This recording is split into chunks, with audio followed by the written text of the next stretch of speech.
Varicose veins కి సరైన చికిత్స కోసం సంప్రదించండి ఎవిస్ హాస్పిటల్. నమస్తే అమ్మా. నమస్తే తల్లి. దత్త జయంతి రాబోతోందమ్మా. అవునమ్మా. ఎక్కడ చూసినా దిగంబర దిగంబర శ్రీపాద వల్లభ దిగంబర అని వినపడతా ఉంటుంది ప్రతి అవును. ఆలయంలో. ఉమ్. సో ఈ రోజు ప్రాముఖ్యత గురించి, విశిష్టత గురించి ఏం చేయాలంటారు? దత్తాత్రేయ స్వామి ఆవిర్భవించినటువంటి రోజు మార్గశిర పూర్ణిమ. అమ్మా. ఈయన అనసూయ అత్రి మహర్షుల యొక్క కుమారుడు. ఉమ్. అత్రి అంటే మూడు లేనివాడు అని అర్థం. మూడు లేనివాడు. మూడు లేనివాడు నాత్రి. ఓ. ఏం మూడు లేవు? ఉమ్. సత్వరజస్తమో గుణాలు లేవు. ఓకే. గుణాతీతుడుగా ఉంటాడు. ఉహు. అటువంటి మహానుభావుడు అత్రి మహర్షి. ఉమ్. ఆయన భార్య అనసూయ. అనసూయ అంటే అసూయ లేనిది. ఉమ్. అసూయ అంటే ఏమిటి అంటే ఎదుటి వాళ్ళల్లో ఉన్నా లేకపోయినా లోపాలు వెతికే లక్షణానికి అసూయ అని పేరు. ఉమ్. మనం ఎవరన్నా ఇప్పుడు ఉదాహరణకి కీర్తి చాలా మంచి పిల్లండి అన్నాను అనుకోండి, నేను ఉమ్. మంచి పిల్ల కానివ్వండి మొన్న నాతో మాట్లాడలేదు అంటారు. ఉమ్. ఈ కాని అని చెప్పి ఒక్క చిన్న లోపం పెడతారు, మరే. అది అసూయ. ఉమ్. ఎన్ని మంచి గుణాలున్నా ఉమ్. ఏదో ఒక అందులో ఉన్న ఒక్క దోషాన్ని పట్టుకొచ్చి మరే. దాన్ని మాట్లాడేటటువంటి లక్షణానికి అసూయ అని పేరు. కరెక్ట్. అటువంటి అసూయ లేనిది అనసూయ. అనసూయ. ఈవిడ కపిల మహర్షికి సోదరి, తక్కువదేం కాదు. వీరికి కుమారుడుగా జన్మించినటువంటి వాడు దత్తాత్రేయుడు. ఓకే. ఈ ఆవిర్భావానికి సంబంధించి 2-3 కథలు కనపడతాయి మనకి.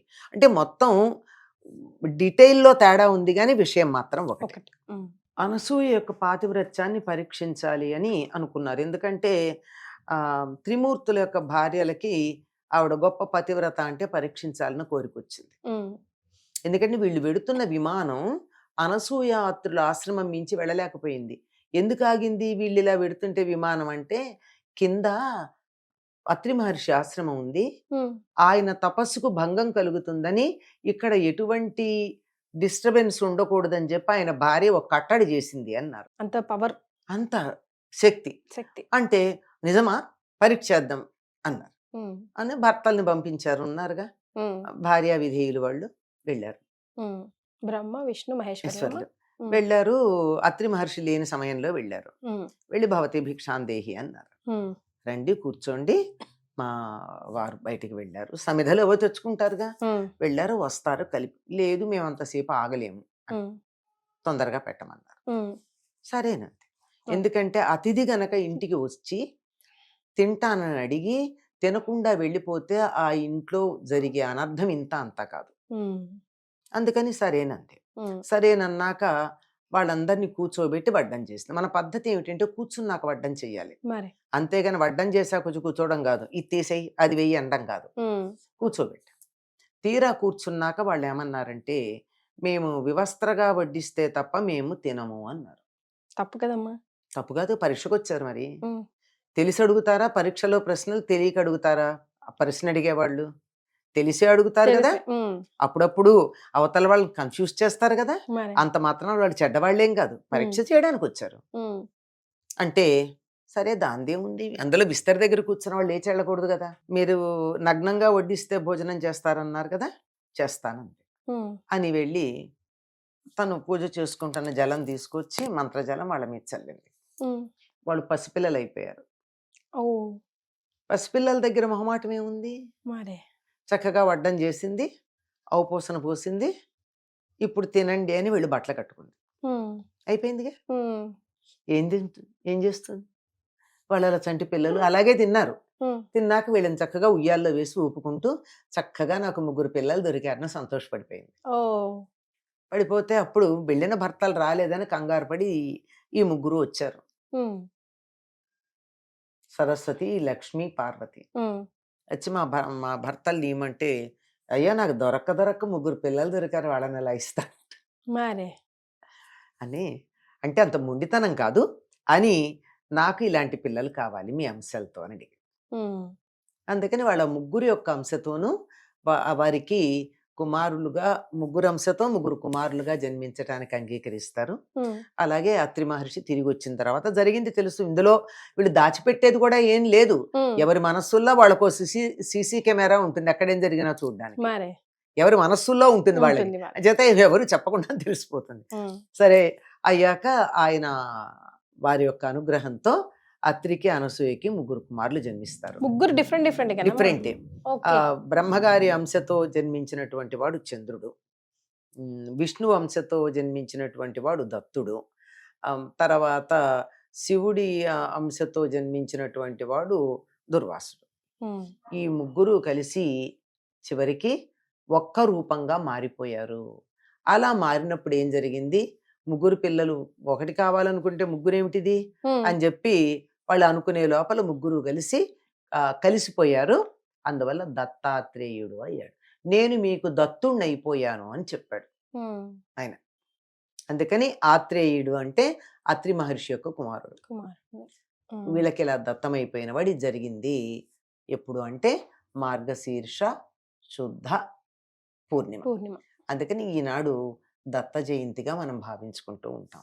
ఈయన ఎప్పుడు కూడా 16 ఏళ్ల బాలుడుగానే ఉంటాడు, అంతకన్నా ఎక్కువగా ఉండదు. బంగారు రంగుతో మెరిసిపోతూ తామర రేకులు లాంటి కన్నులతో అద్భుతమైనటువంటి సౌందర్యానికి ప్రతీక అన్నట్టుగా ఉంటాడు. మరి 3 అంశాలు ఉన్నాయి కదమ్మా. ఉన్నాయి, అంత అందంగానూ ఉంటాడు. ఈయనకి 3 తలలు 6 చేతులు ఉంటాయి. ముగ్గురు కదా, ముగ్గురు తలలు. తర్వాత ఈయన దగ్గర 4 కుక్కలు ఉంటాయి. ఏమిటి కుక్కలు అంటే 4 వేదాలు ఈయన వెంట పడుస్తూ ఉంటాయి. భగవంతుడు వెడుతూ ఉంటే వేదాలు వెంట వస్తాయి, అట్లా అన్నమాట, అందుకుంటాయి. అంతేగాని వేరే ఉద్దేశంతో కాదు.